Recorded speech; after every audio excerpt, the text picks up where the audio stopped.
Webcam aqui. Então, continuando. O que a gente tem agora? A gente tem o preparo do paciente, né? Antes, nós fizemos a avaliação clínica do paciente e de todos os fatores que podem interferir de maneira negativa no procedimento cirúrgico e no procedimento anestésico. Agora a gente vai falar do preparo, como preparar o paciente para a cirurgia.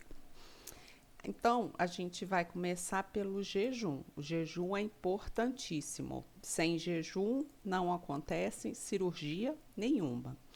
Qual é a finalidade, então, do estômago estar vazio? O que é jejum? É quando a gente deixa o estômago vazio por um período de hora. É evitar a aspiração de alimentos ou líquido para os pulmões. Por quê? Durante a anestesia, o esfíncter gástrico fica aberto. Se esse esfíncter estiver aberto, há um retorno, né, do líquido de alimento para dentro do esôfago. Aline, Oi. não tá aparecendo não, tá? Oh, desculpa. Eu esqueci de copar. Aqui, ó. Esqueci. Às vezes a cabeça falha. Vamos lá. Deu, tá aparecendo, Ivani? Tá. Isso. Então, qual que é o objetivo do jejum? É deixar o estômago vazio. Por quê? O estômago cheio, né, pode levar alimentos e líquidos para os pulmões. Então, vamos olhar isso, como é que é. Vou pôr esfíncter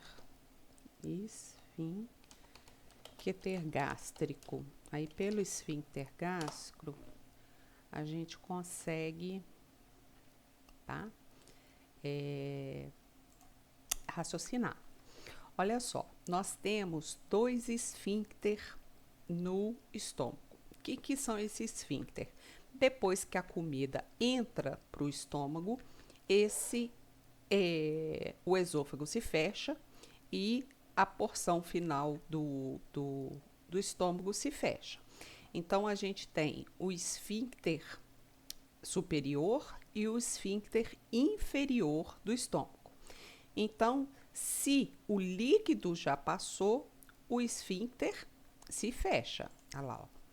Esfíncter esofágico inferior, que fecha a entrada de líquido, e tem o esfíncter gástrico inferior, que é aqui. Então, se eu não estou engolindo nada, como é que está meu esfíncter agora? Ele está fechado. Quando a gente vai ser anestesiado, o que acontece? Há um relaxamento desse esfíncter. Esse esfíncter, ele abre, fica aberto sozinho. E se tiver algum líquido ou alimento no estômago, a tendência desse líquido ou alimento é subir pelo esôfago. Se ele sobe pelo esôfago, o que vai acontecer? E pulmão. Vamos ver aqui. Aqui, ó. Essa imagem dá pra gente ver. Então, se esse líquido ou alimento subir, que é o processo de refluxo, a gente fala que é refluxo gastroesofágico, ele vai subir até a altura, né, dos pulmões, não vai vir para a boca, ele vai para onde? Ele vai para os pulmões. Então, qual que é o objetivo do jejum? O objetivo do jejum é ter o estômago vazio para a gente não ter refluxo de líquidos e alimentos para dentro do pulmão. Senão o paciente morre, né? Vamos pôr assim, sufocado com com a própria secreção gástrica, entendeu? É isso aqui, ó. O que é normal? O estômago está cheio de líquido, o esfíncter está fechado. Se o paciente estiver anestesiado, o esfíncter vai estar relaxado. Se ele está relaxado, a tendência do líquido é subir. Então, por isso que é importante o jejum, para evitar aspiração de alimentos ou líquidos para os pulmões, que causa sérias complicações como asfixia e pneumonia, tá? A asfixia, o paciente é como se ele morre afogado no próprio vômito, e pneumonia, se for uma pouca quantidade, causa uma pneumonia, né? Uma inflamação dos pulmões por causa daquele líquido estranho que não pertence ao pulmão. O tempo de jejum varia de acordo com a idade do paciente, o tipo de alimento ingerido, né? Por exemplo, se eu vou operar amanhã de manhã, eu não posso comer uma feijoada agora, tá? Eu tenho que comer coisas pastosas e mais líquidas, né? Purê de batata, uma canja, um miojo, tá? Coisas mais fáceis de digestão. O tipo de cirurgia e anestesia a ser utilizada pelo anestesiologista. Como regra geral, os adultos são aconselhados a não ingerir alimentos sólidos ou líquidos por um período de 8 horas. A maioria dos jejuns são 8 horas, sendo que a última refeição deve ser leve, é isso que eu acabei de falar. Caldos ou sopas, ou uma coisa pastosa, tipo um purê de batata, que é de fácil digestão. Aqueles que irão submeter-se a uma cirurgia de estômago ou de intestino, vem uma variante, tá? Geralmente fazem uso de dieta de fácil digestão durante vários dias antes da cirurgia. Por exemplo, qual que é o protocolo hoje em dia para cirurgia bariátrica? Pessoas que vai fazer redução de estômago. Uma semana antes da cirurgia, ela só come comida pastosa ou comida líquida. Para quê? Para o estômago já acostumar a ficar vazio mais rápido. Entendeu? Porque não tem jeito de fazer uma redução de estômago sem o estômago estar vazio. Os pacientes que utilizam continuamente determinados medicamentos, como os antihipertensivos, por exemplo, né? Eles devem tomar seu medicamento com volume mínimo de líquido, no máximo 20 ml. Então, o que a gente faz? O paciente toma captopril toda manhã, mas ele vai para o bloco cirúrgico às 8 horas. Ele pode tomar esse captopril? Ele deve tomar esse captopril. A gente vai dar com um copinho daquele pequenininho de café. A gente enche ele pela metade, só para ajudar na descida desse comprimido. É preferível ele tomar esse antihipertensivo e não ter pico hipertensivo lá no centro cirúrgico, porque se ele tiver esse pico hipertensivo no centro cirúrgico, a cirurgia vai ser suspensa. Então, medicamentos de uso contínuo, a gente pode dar com um pouquinho de água antes da cirurgia. Não quebra o jejum, e essa quantidade aqui de 20 ml é muito pouquinho, tá? No estômago. Não vai interferir na cirurgia, certo?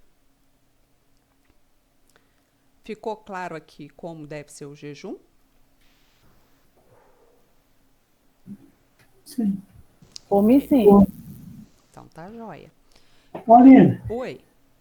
operação de bariátrica que você falou, a pessoa tem que comer o quê? Ingerir o quê?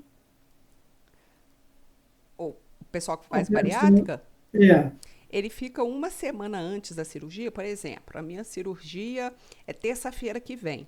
Então, a partir de hoje, eu vou comer, né, com orientação da nutricionista, tá, gente? Ela passa essa dieta pré-operatória, alimentos pastosos ou sopas ou caldos, entendeu? A pessoa fica certo. uma semana almoçando e jantando, né? Coisas pastosas. Por Sim. exemplo, eu vou tomar café. Aí eu tomo café com leite e 3 biscoitos, mas aí eu não mastigo o biscoito. Eu molho o biscoito no café com leite, entendeu? Aí eu só ingiro aquele biscoito bem encharcado mesmo de leite. Se eu for almoçar, eu como arroz e carne? Não. Eu vou comer uma carne moída com um purê de batata, entendeu? É uma coisa pastosa, de leve, de fácil digestão. Eu vou jantar, o que, que eu vou tomar? Uma sopa batida de legumes com músculo, por exemplo, tá? Então, tudo assim, pastoso para líquido, para facilitar a digestão, entendeu? Tá certo. Ok. E a preparação da pele? Como é que a gente faz a preparação da pele para a cirurgia? Qual que é o objetivo da preparação da pele? É diminuir o número de bactérias que tem na superfície da pele, tá? Onde vai ser realizada a incisão cirúrgica. Aí tem certas cirurgias que é indicado, né, com banho com sabonetes especiais, né, para retirar esse excesso de bactéria que é normal nós termos ela na pele, só para diminuir a quantidade. Por exemplo, eu vou fazer uma cirurgia de coração. Cirurgia do coração abre o peito de fora a fora e usa a minha veia safena da perna. Então eu vou tomar um banho, né, antes da cirurgia, com clorexidina, digermante ou polivinil, pirrilidona, iodo digermante, que é o PVPI, tá? São duas soluções igual um sabão, igual um sabonete, que quando passadas na pele diminui a quantidade de bactérias da superfície da pele. Então, vamos supor que a gente tenha 100 bactérias no nosso corpo inteiro. Quando eu tomo um banho de clorexidina ou PVPI, essa quantidade de bactéria reduz para 40, entendeu? Isso já ajuda a diminuir a infecção aonde vai ser a incisão cirúrgica. Onde que é que é incisão cirúrgica? É o corte onde a cirurgia vai ser feita. PVPI é sigla de quê, professor? É, é iodo.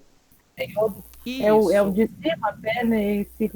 Polivinil, É um isso. iodo, Pirrilidona e germante. iodo de germante.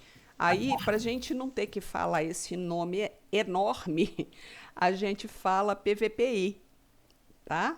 Fica mais fácil. É uma solução igual um iodo. Quer ver, ó? Deixa eu achar aqui para vocês, para ficar mais fácil.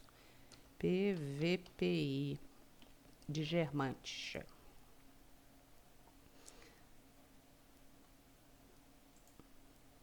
Ele vem nesses frascos escuros, tá?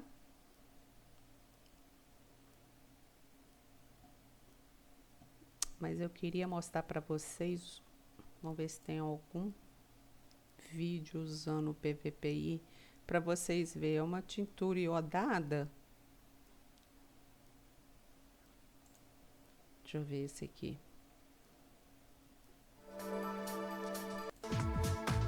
Acione a torneira. Cotovelos.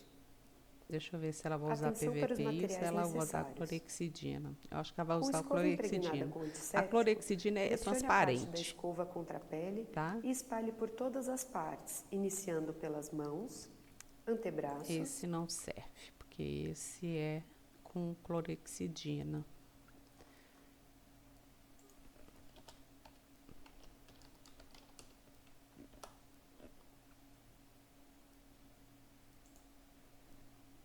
eu ver se esse aqui tem.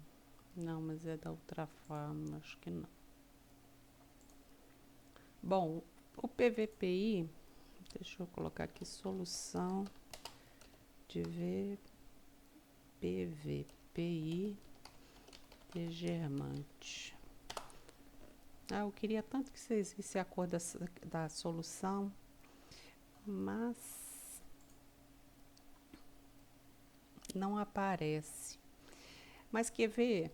O pessoal da antiga aí, lembra quando a gente estava com garganta, que a mãe jogava iodo na boca? Tinha um nome, o É medicamento. Povidine, professora? É, a mesma coisa, é Povidine. PVPI é Povidine.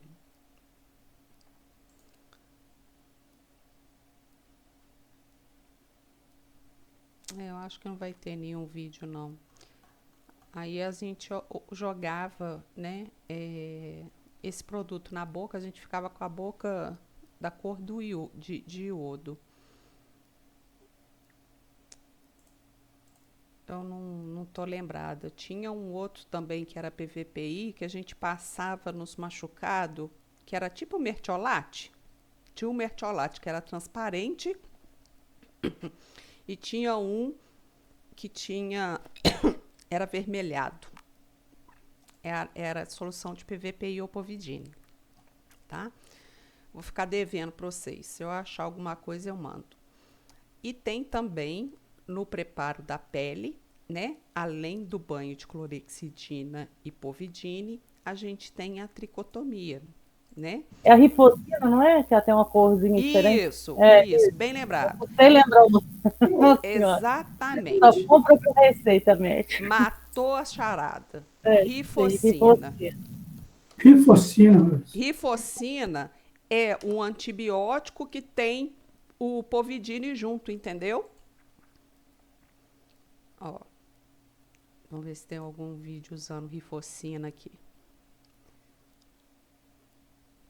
Spray de calêndula. Não.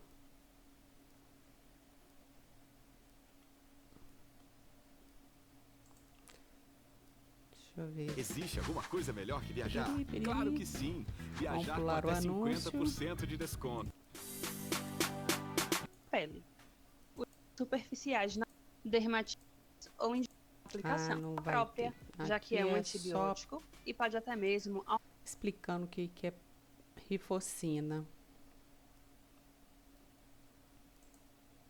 Vamos ver se essa aqui vai ter o spray de rifocina.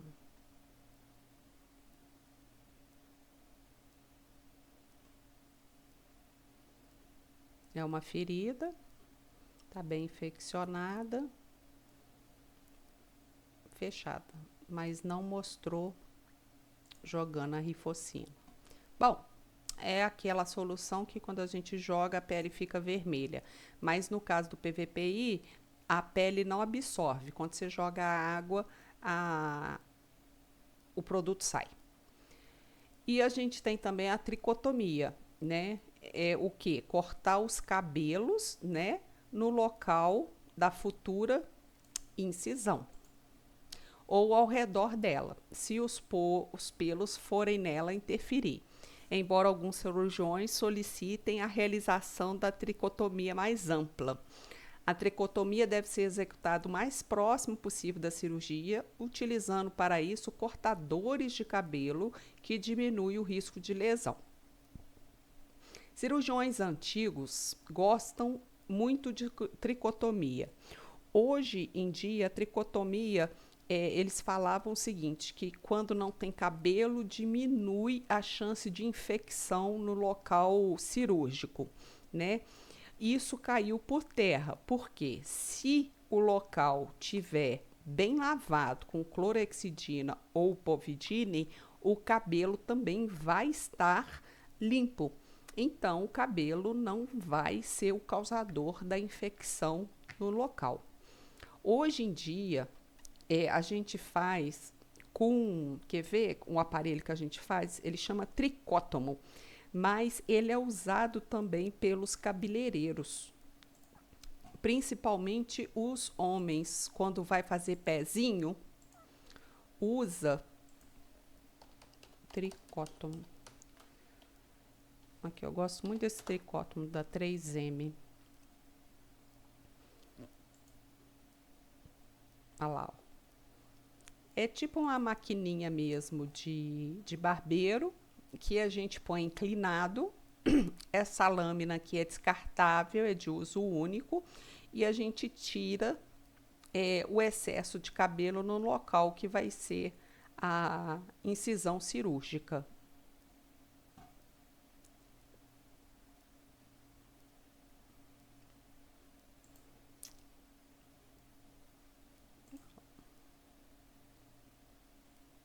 Né? É o mesmo aparelhinho que o barbeiro usa para fazer o pezinho do cabelo nos homens. Deixa eu ver se tem alguma coisa no YouTube.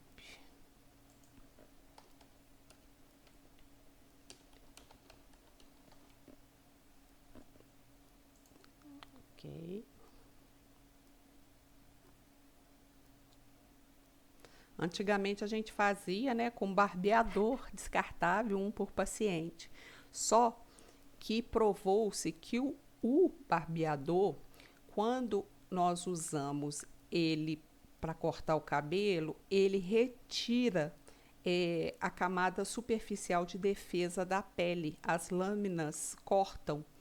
Então, o ideal é você aparar os pelos, não cortar os pelos.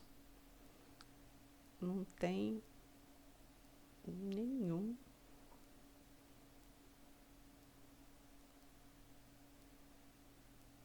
Esse aqui é um videozinho, mas é feito com tricótomo antigo. Ah, aquele aqui, ó. O tricotomizador profissional Esse é o da 3M que a gente 9681 da usa lá no 3M. hospital. Combina Pode ser qualquer desempenho um, tá, excepcional, gente? design e Mas o facilidade de bacana uso, dele é permitindo que a você lâmina corte sem nenhum é de risco. uso único. Antes Então do é primeiro uma uso, por carregue o paciente. tricotomizador Ele é assim, completamente a gente põe durante ele numa 3 horas. base, né, para Após cada carregar. uso, assegure-se de que o Olha lá, ó. aparelho está desligado e armazene-o no suporte Ele do fica carregador carregando e a conectado, gente só tira melhorando assim no a momento que a gente for performance da realizar bateria. a O tricotomizador cirúrgico profissional fornece 160 minutos de uso em uma recarga de 3 horas. cabelo. Superiores estarão verdes, mais baixo pisca. Para encaixar a lâmina de uso Lá, único, encaixando a abra a lâmina embalagem da de lâmina. uso único, Sem tocar a né? lâmina, segure o corpo do aparelho sobre a lâmina e deslize-a na posição Encaixou. até encaixar. Para remover a lâmina, Tá segure pronto. o corpo do aparelho com a lâmina voltada para baixo. E a Empurre o gente botão joga de liberação dentro da dos lâmina com o cartéis. polegar, permitindo que a lâmina usada caia em um lixo apropriado. Empurrar e puxar. Para usar a técnica de Ah empurrar, lá. segure o aparelho como um lápis, com o logo 3M voltado Tá para vendo? frente Ele e com a vai lâmina plana passando ou e vai com um leve ângulo na aparando superfície da pele. o pelo. Suavemente, empurre o aparelho Ele para frente não na direção do crescimento do pelo. Machuca a pele. Não use pressão excessiva quando cortar.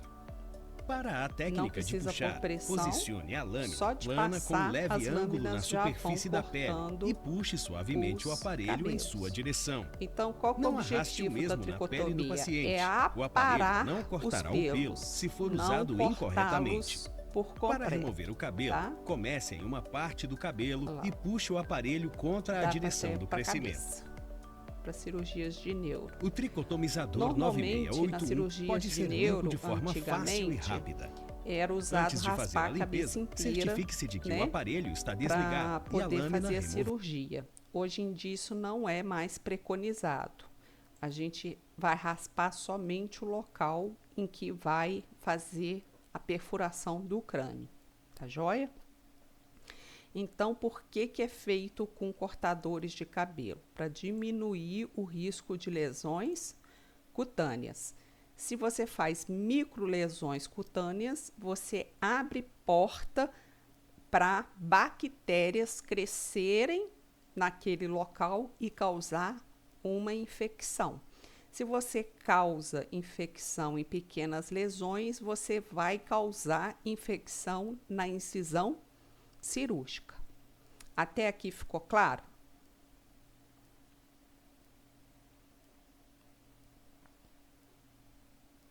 Ok. Ok. Dormir também ok. Tá, beleza. Então todo mundo já sabe que tricotomia hoje em dia é feito com cortadores de cabelo, não mais com Prestor Barba ou Gillette. No dia da cirurgia, o que a gente tem que fazer? Depois de um banho, tá? Deve-se fornecer ao paciente uma camisola hospitalar ou pijama composto por blusa e bermuda de TNT, cobrir a cabeça com um gorro descartável e pôr os propés, tá?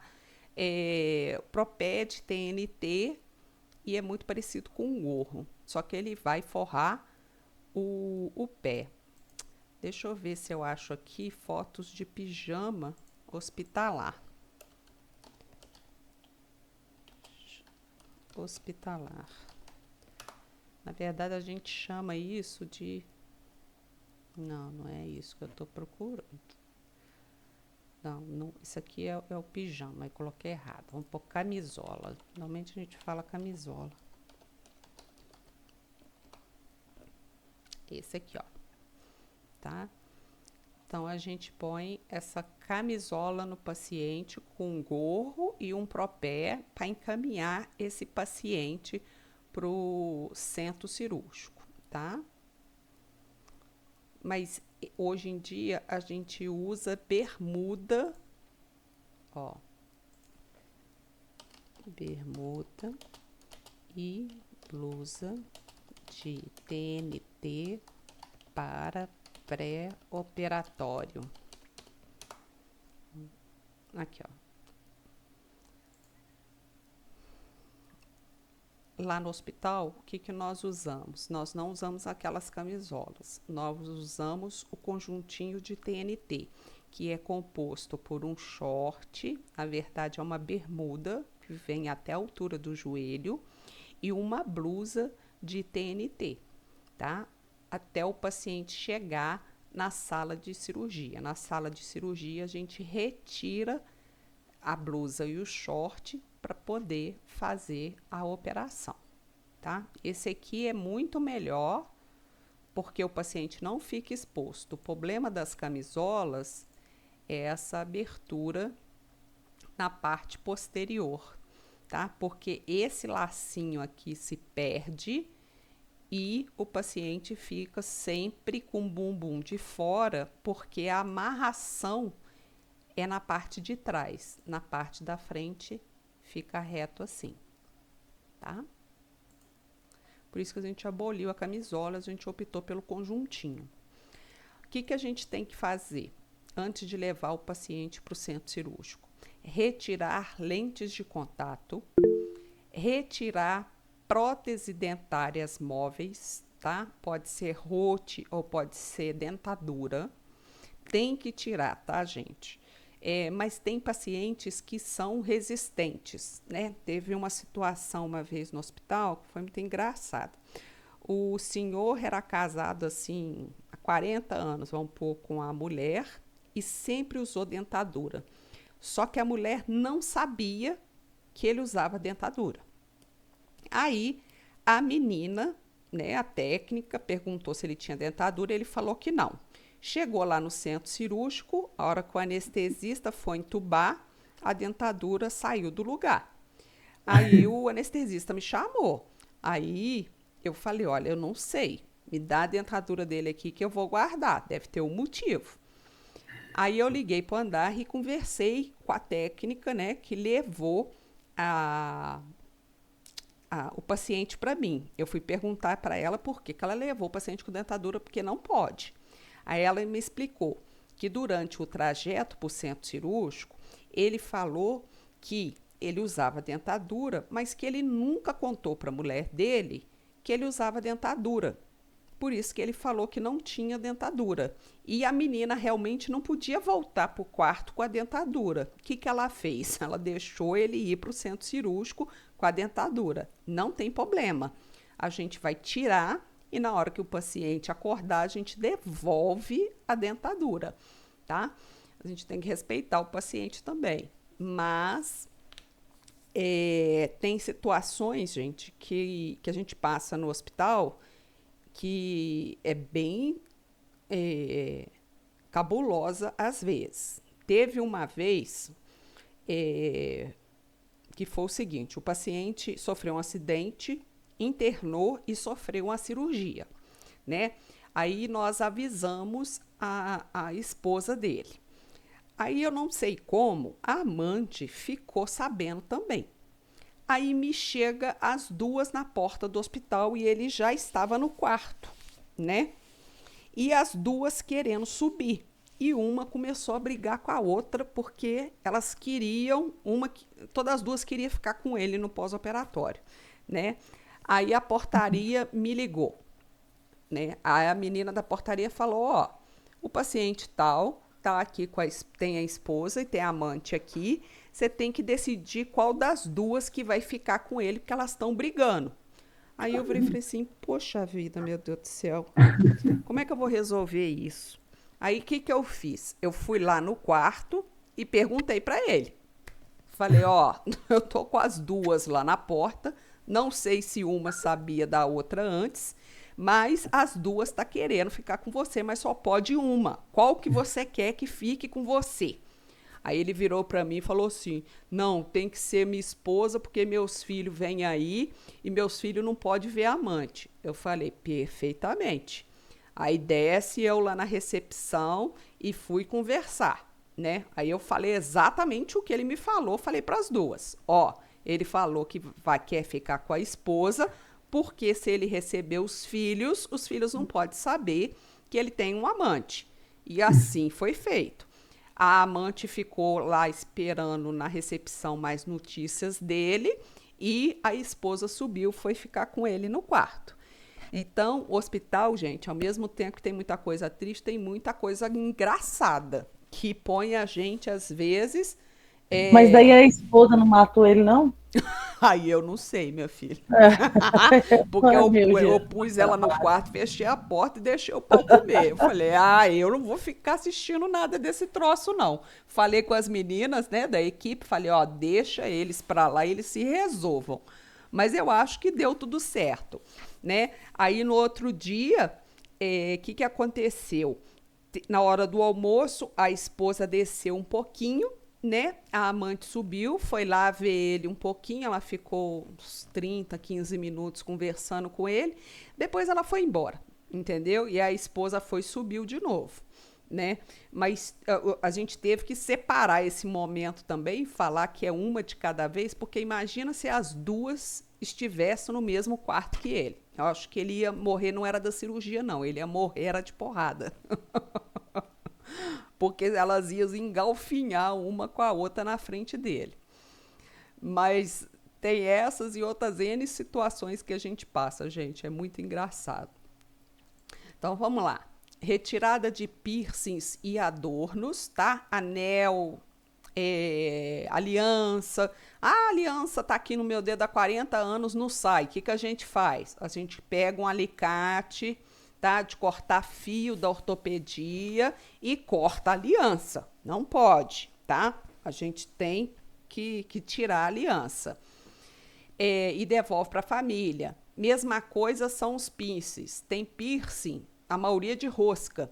Tem uns... Mas corta mesmo? Corta. A gente pega o Ricardinho, a gente tem 2 alicates de corte na CME.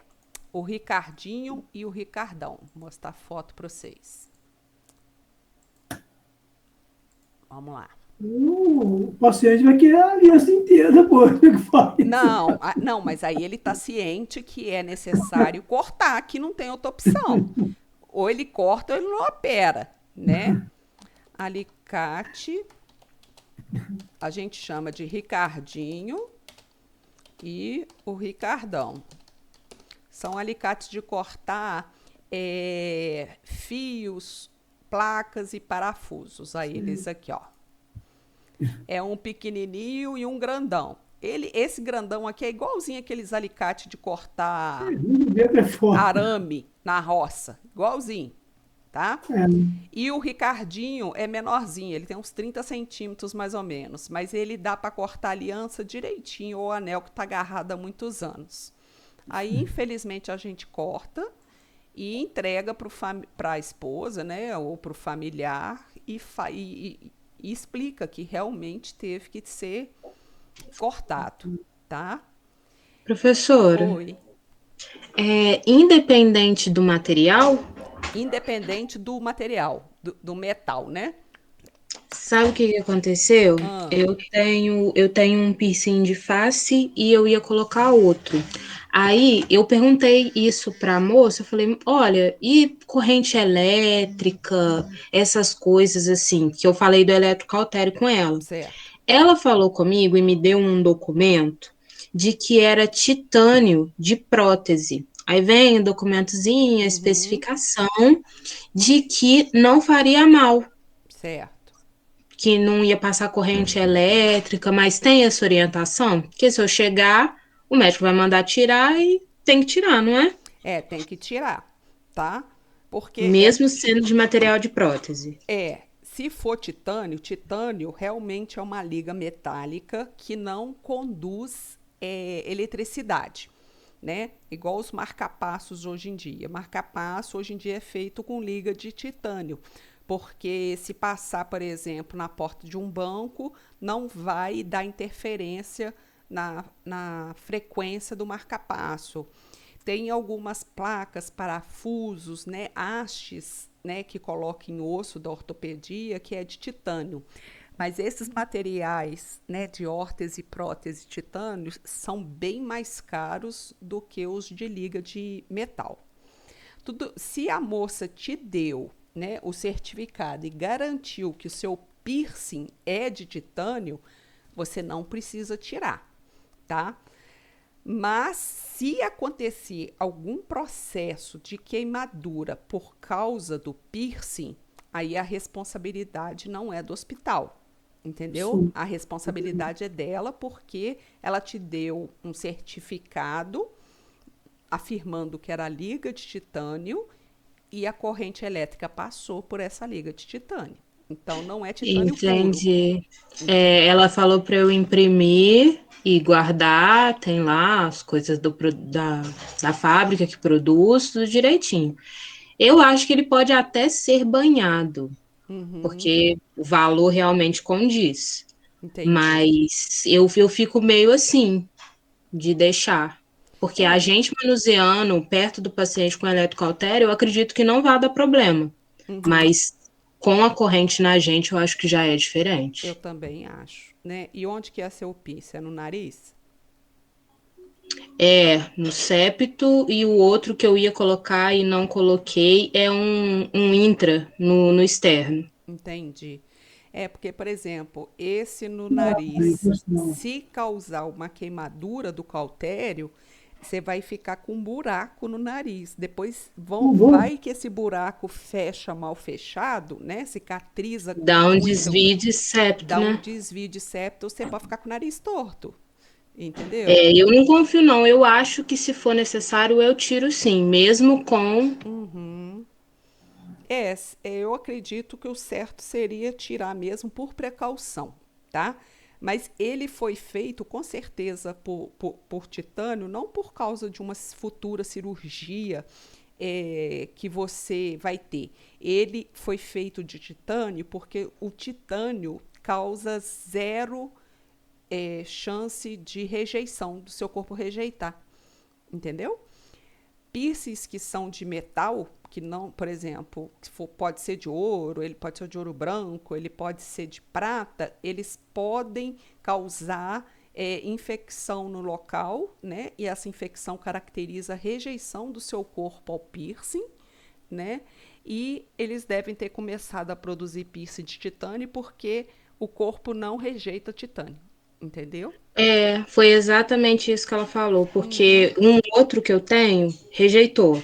Ah, E eu tá. tenho a pele negra. Aí ela falou que por conta da melanina tem um risco maior de rejeição e eu Rejeição. expliquei para ela. Perfeito. Aí eu troquei os dois e realmente não rejeitei, não tive nada. Exatamente, é isso aí.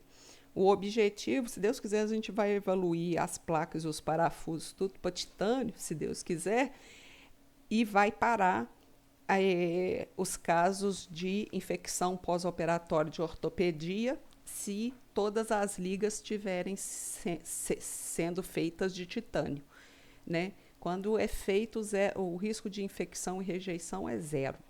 É muito bacana o material feito de titânio, fora que ele é extremamente leve. Lá na CME eu tenho instrumentais que é de liga de ferro, né? Inox, e tem os instrumentais que é de liga de titânio. Os instrumentais que é liga de titânio, a gente põe assim na mão, assim, não pesa quase nada. Ele é leve, você nem sente ele na mão, porque realmente é um metal diferenciado. Eu acho muito bacana. Então, a orientação é retirar os piercings. O problema dos piercings é que tem gente que coloca e ao longo do tempo não tira ele para lavar o buraco, né? O buraquinho, para lavar o piercing. Aí ele, como é que eu vou te falar? Ele cicatriza entranhando na pele. E a gente não consegue, às vezes, destarrachar o piercing. O que a gente faz? A gente vai cortar o piercing com um ricardinho ou com outro alicate. Não tem opção. Tive uma situação uma vez que a menina estava com um piercing de ouro branco no umbigo e ia fazer uma cirurgia de prótese de mama e ia usar o eletrocautério. Precaução, vamos tirar o piercing. Aí a gente teve que cortar o piercing dela. Entreguei para a mãe dela e a mãe dela ficou muito brava, porque o negócio era de ouro branco e a gente tinha cortado o negócio. Mas eu expliquei para ela que a gente não conseguiu destarrachar o piercing, então teve que cortar. Bom, ela teve que aceitar a situação. Aí eu expliquei para ela, você ia preferir que a sua filha saísse com uma queimadura no umbigo por causa do piercing? Ou ter um piercing cortado que vocês às vezes consiga com que um ourives, né, reforme É só ele, derreter né? e mandar fazer de novo, né? Então, É o ouro branco. O que exatamente. Então, agora me veio uma dúvida. hum, Agora tem uns piercings que ele não é um furo, ele é implantado, é tipo um pino. sim, A pele cicatriza e abraça ele, e ele não sai mais. Ele tem um tempo de duração, depois a pele expulsa. entendi. Mas aí vai ter que tirar de qualquer forma. O que vai acontecer? A gente vai anestesiar esse paciente e vai puxar esse piercing. O cirurgião vai puxar. Ele não vai deixar esse piercing ali, entendeu? Nossa, misericórdia. Geralmente ele é de rosto e de peito. Meu Deus. Não. Entendi. É preferível você deixar lá uma bola, um pontinho de cicatrização do que você ficar com o nariz rasgadinho com uma queimadura, né? Mas vamos lá, eu tive a gente sempre tem esses problemas com o piercing e com alianças agarradas, tá? Mulheres, normalmente as alianças saem, mas tem homem que não tira a aliança e o dedo vai engrossando, ela não sai de jeito nenhum. Aí a gente tem que cortar. Então vamos lá, orientar o paciente a urinar imediatamente antes de ir para o centro cirúrgico, tá? Muito importante, ele tem que chegar no centro cirúrgico com a bexiga vazia, tá? Por quê? Durante a cirurgia, ele toma mais de 2 litros de soro, então a bexiga dele vai voltar a encher com muita facilidade. Para ele não se urinar, né? Durante a cirurgia, na mesa cirúrgica, ou não fazer xixi na maca, na RA, é orientado a urinar antes de ir para o centro cirúrgico. Verificar sinais vitais de novo antes de encaminhar e se tiver alguma alteração, a gente liga para o centro cirúrgico e informa o paciente, o anestesista. Aí o anestesista vai no quarto, né? Fazer as intervenções para os sinais vitais voltarem ao normal, ou ele pede para descer para o centro cirúrgico e lá no centro cirúrgico ele dá as medicações necessárias, tá? Mas tem que avisar as alterações. Verificar se todos os exames pré-operatórios estão no prontuário, tá? Tem que estar no prontuário, tem que descer junto. É aqueles exames que eu já expliquei. O risco cardiológico, o hemograma, o raio-x de tórax e Eu acho que só esses 3. Estou lembrado acho que estão 4, mas eu não lembro. Tá? Colocar o paciente numa maca munida de grades, cobri-lo com coxa e cobertor, né, para manter a privacidade do paciente. Conferir a identificação, que é a pulseira colocada no punho, tá? Perguntando o nome todo, data de nascimento ou nome da mãe, porque já aconteceu, né, diversas vezes comigo, de pacientes com o mesmo nome, Maria das Dores Tavares, né? Então, como que a gente vai diferenciar elas? A gente vai diferenciar elas pela data de nascimento ou pelo nome da mãe. O que aconteceu comigo? 2 pacientes com esse nome aí, Maria, vamos lá, Maria José Tavares. Uma ia fazer plástica na mama e a outra ia fazer plástica na barriga.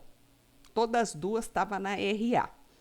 No que eu distraí 1 segundo com algum problema que aconteceu, o menino da RA me pegou a paciente que ia fazer a mama, colocou na sala que ia fazer a barriga. E já estava levando a paciente que ia fazer a plástica na barriga para a sala que ia fazer a mama. A minha sorte que eu voltei com a paciente da barriga para a RA, tá? E fui lá buscar a paciente da mama e colocá-la na sala certa. O bom seria o seguinte: eu fui fazer um peito, se fizesse errado, eu ia ganhar uma barriga, né? De plástica. Mas, graças a Deus, a gente conseguiu fazer a intervenção a tempo. Mas a paciente que ia fazer a cirurgia de mama, ela percebeu que houve essa confusão pelos nomes ser similar. E quando ela saiu de alta, ela deixou relatado naquelas pesquisas de opinião, né, essa nossa falha lá no centro cirúrgico. Aí teve, né, o SAC entrou, né, teve aquela sindicância para apurar por que a pulseirinha não foi conferida adequadamente e por que houve a troca das salas cirúrgicas antes do procedimento. Foi o que realmente aconteceu, tá? Mas imagina se fosse, por exemplo, uma cirurgia de vesícula, né? E a outra ia fazer, vamos supor, uma cirurgia de apêndice. Uma ou outra ia tirar o apêndice ou a vesícula de forma desnecessária, tá? Então, pareceu nomes iguais, a nossa tendência é colocar nomes iguais em quartos bem longe um do outro ou em andares diferentes, e se for para o centro cirúrgico com horário cirúrgico aproximado, a gente tem que alertar toda a equipe de enfermagem, a equipe do médico e a equipe de anestesista, para a gente conferir porque troca, tá, gente? Encaminhar o paciente ao centro cirúrgico com prontuários, exames, risco cardiológico e termos de consentimentos assinados. Eu vou explicar aqui que é o termo de consentimento, tá? Para que determinados tratamentos podem ser realizados pela equipe de saúde, é necessário que o paciente dê o seu consentimento por escrito, né? Que é esse termo de consentimento? É quando o paciente, está escrito nesse termo o quê? Que eu, Aline Trindade Marliere, autorizo o doutor Daniel a fazer a cirurgia de bichectomia em mim, mesmo sabendo dos riscos operatórios e dos riscos anestésicos, eu estou ciente de todo o procedimento que vai acontecer em mim. Em resumo, é isso que esse termo diz. Então, ninguém hoje faz uma retirada de unha no hospital sem assinar o termo de consentimento. Esse documento legal protege tanto o profissional quanto o próprio paciente. Protege o profissional, né, em casos de complicações e protege o paciente em caso, por exemplo, de troca. Era para operar a perna direita e operaram minha perna esquerda, tá? É nesse sentido que o termo de consentimento trabalha. Entre os procedimentos que necessitam de autorização estão os invasivos, como uma incisão cirúrgica ou uma biópsia, que exigem sedação ou anestesia. Procedimentos que apresentem risco para o paciente, como cateterismo cardíaco, radioterapia e quimioterapia, tá? Este documento é chamado de termo de consentimento livre e esclarecido. Então, toda vez que eu for fazer um procedimento invasivo, tá? Que são procedimento invasivo? Uma incisão cirúrgica ou uma biópsia, eu tenho que assinar um consentimento livre e esclarecido. Qual os outros procedimentos também que tem que ter esse consentimento? Cateterismo cardíaco, radioterapia e quimioterapia. Então, você entrou no hospital para fazer um exame, para fazer uma cirurgia, para fazer um cateterismo cardíaco, para fazer uma radioterapia ou para fazer uma quimioterapia, você tem que assinar o consentimento livre e esclarecido, que é a mesma coisa que os termos de consentimentos, tá? Então, o que é isso? É toda aquela papelada que o povo manda a gente assinar na hora que a gente está sendo admitido no hospital. Então, como é que... Professor,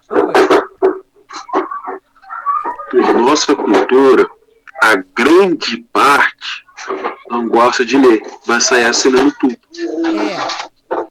É isso mesmo. Só que é muito papel, gente.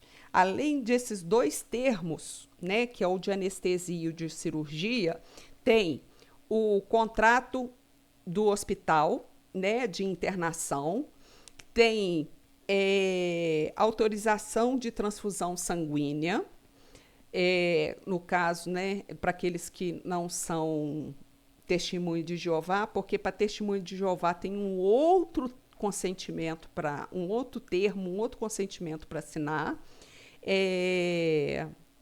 Mais o quê? Um outro termo que, se tiver complicação, que pode devem te levar para o CTI.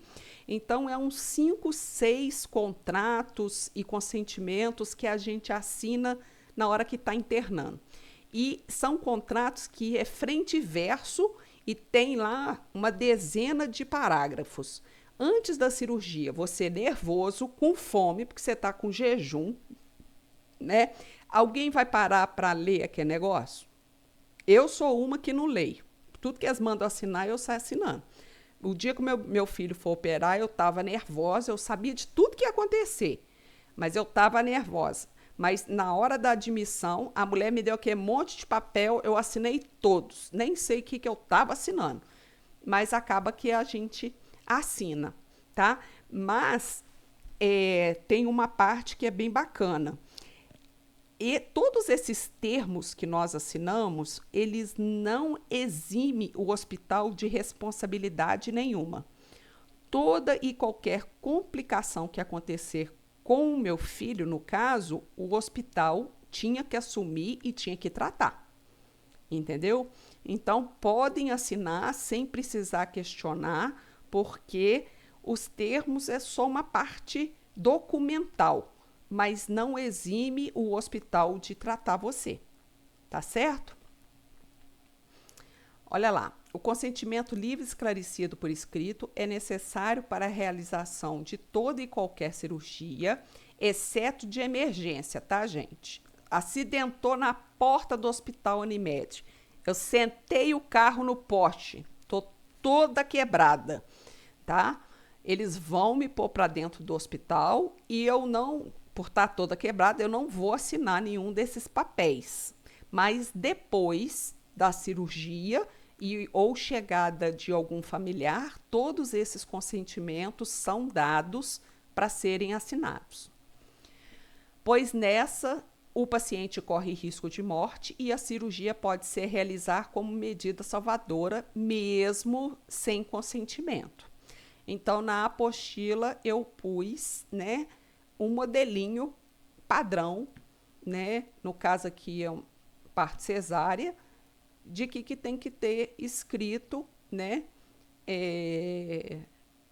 nesse termo, né? No final é lá que diz: declaro também ter sido informada que ficarei com uma cicatriz decorrente da intervenção cirúrgica, podendo ocorrer formação de queloide, né? Ou ainda uma cicatrização hipertrófica, que independe da habilidade do meu médico, visto que depende das características pessoais de cada paciente.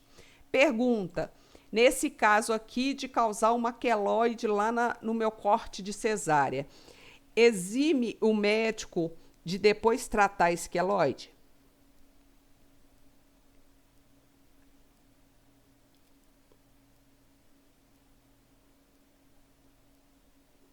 Professora, acho que não, né? Não exime. Porque é um processo do corpo, não é do médico. Do médico, mas se eu tiver um queloide, esse médico tem que tratar esse queloide? Tem. Independente de ter, isso que eu quero deixar claro para vocês, independente de ter assinado esse termo, não exime a necessidade do médico tratar esse queloide no pós-operatório. Entendeu? Por exemplo, eu faço uma cirurgia plástica e a minha cicatrização não foi adequada, eu fico com o peito, um bico cá em cima e um bico da outra mama cá embaixo. Fico com as mamas tortas, né? Esse termo exime o cirurgião plástico de arrumar minha mama? Não. O cirurgião plástico vai ter que voltar comigo para a sala cirúrgica, sob os custos dele, eu não vou pagar nada, e ele vai ter que pôr os meus bicos do peito no local certo. Entenderam? Esses consentimentos, gente, é só uma formalidade legal, tá? Ele não isola o médico das responsabilidades. Entendeu? O médico, ele é responsável, sim. Por exemplo, eu fui fazer uma cirurgia de apêndice e, por acaso, eu infartei. Eu não tenho nada de coração. Algum remédio foi feito errado. Eu não tinha nada de coração, por que eu infartei? O hospital vai ter que tratar o meu infarto. Vocês estão entendendo como é que funciona? Entendi. Eu pensei que nesse caso, lógico que a queloide é estética também, mas eu pensei que no caso de uma mamoplastia, de uma abdominoplastia, ele fosse responsabilizado, sim. Não ficou simétrico, mas no caso da queloide da cesárea, eu achei que podia ser uma reação normal do procedimento. E sim, é uma reação, mas não exime ele da responsabilidade de tratar. Entendeu? Entendi. Qualquer efeito rebote da cirurgia, assim, uma cicatrização mal feita, um ponto inflamado, uma coisa uma ferida muito grosseira, que abre, ele tem que continuar tratando. Entendeu? Entendi. A única coisa mesmo que é problemática para a gente, né, em relação a centro cirúrgico e esses consentimentos, é as testemunhas de Jeová, que realmente assinam um termo que não aceitam a transfusão sanguínea, né? E a gente acata parcialmente. O que aconteceu com um homem numa cirurgia cardíaca e ele era testemunha de Jeová? Ele foi fazer a cirurgia cardíaca. 100% das cirurgias cardíacas precisa de transfusão de sangue, porque perde-se muito sangue durante a cirurgia, tá? Então, todo paciente que faz cirurgia cardíaca, durante a cirurgia cardíaca ou depois dela, ocorre transfusão sanguínea. Esse paciente, o anestesista já anestesiou ele sabendo que ele era testemunha de Jeová. Mas durante a cirurgia houve a necessidade de transfusão sanguínea. que o hospital faz como protocolo legal? A gente tem ali no Parque Alft, no fórum, promotores de plantão, 24 horas, tá, gente?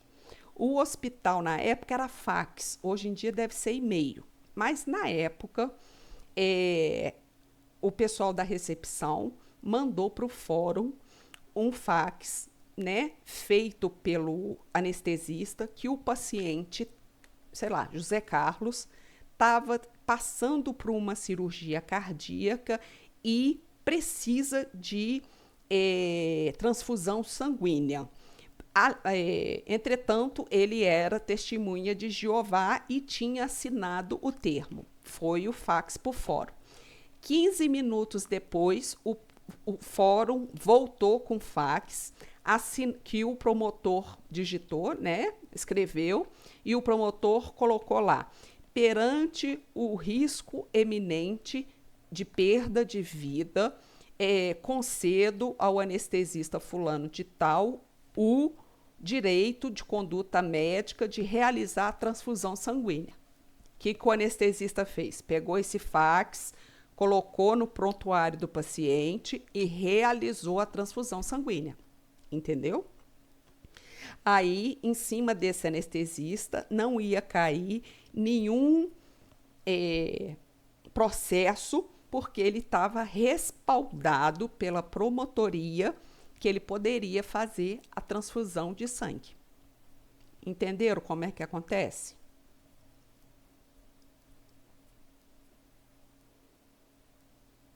E a família reclamou? Aí a família, eu não sei, tá? Porque aí quem ia conversar com a família ia ser o cirurgião cardíaco. Eu não sei se o cirurgião cardíaco chegou deve ter passado, sim, essa informação para a família. Cabe a família processar? Cabe, mas ela não ia ganhar, né? Porque estava já respaldado pelo promotor, tá bom? Tanto é que, por exemplo, eu trabalhei no HPS 3 anos. Lá no HPS nem se cogitava, né, a possibilidade, a gente recebia muito acidentado, a gente nem cogitava a possibilidade do acidentado ser testemunha de Jeová. Se tinha que correr o sangue, a gente ia correr o sangue independente de qualquer coisa, tá? Porque o acidentado chega e o familiar chega, vamos supor, 2 horas depois, né? Aí não dá tempo. Ou faz o sangue e ele já sofreu o acidente, perdeu muito sangue. Chega lá no HPS, está com quase 0 de sangue. Precisa de sangue para fazer cirurgia, porque senão o coração vai parar. Então, qual que é a conduta? Faz a transfusão sanguínea e faz a cirurgia simultânea. À medida que o sangue vai entrando, né, vai repondo o volume de sangue dentro do coração para ter possibilidade da cirurgia acontecer. Senão a gente vai perder o paciente vai morrer. Entendeu? Ficou claro? Ficou. Eles têm os direitos de negar, sim. Tem outras possibilidades, além da transfusão sanguínea? Tem os expansores sanguíneos, que são plasmas artificiais que a gente usa como recurso. Mas tem hora que eles não são suficientes. A gente tem que abrir mão da transfusão sanguínea mesmo. Tá certo? É muito interessante, né? Agora nós vamos fazer uma provinha, né? Não, eu vou terminar aqui e na próxima aula eu termino o transoperatório e vou ver se eu dou um exercíciozinho para a gente fazer. Tá bom? Esse exercício valendo nota ou exercício só para... Não, valendo nota. Valendo nota? Na próxima aula? Isso. Aí, e prova, essas coisas, a senhora vai marcar? Vou, mas semana que vem a gente discute isso. Tá bem, tá? então. Mas esse exercício que eu vou dar semana que vem é com consulta, tá? Tá bom. Não vai ser... Excelente aula, professora. Muito obrigada. Obrigada, boa prova para vocês, tá? Obrigada, senhora. Fica com Deus. Obrigado. Boa semana. Obrigado, Gomes.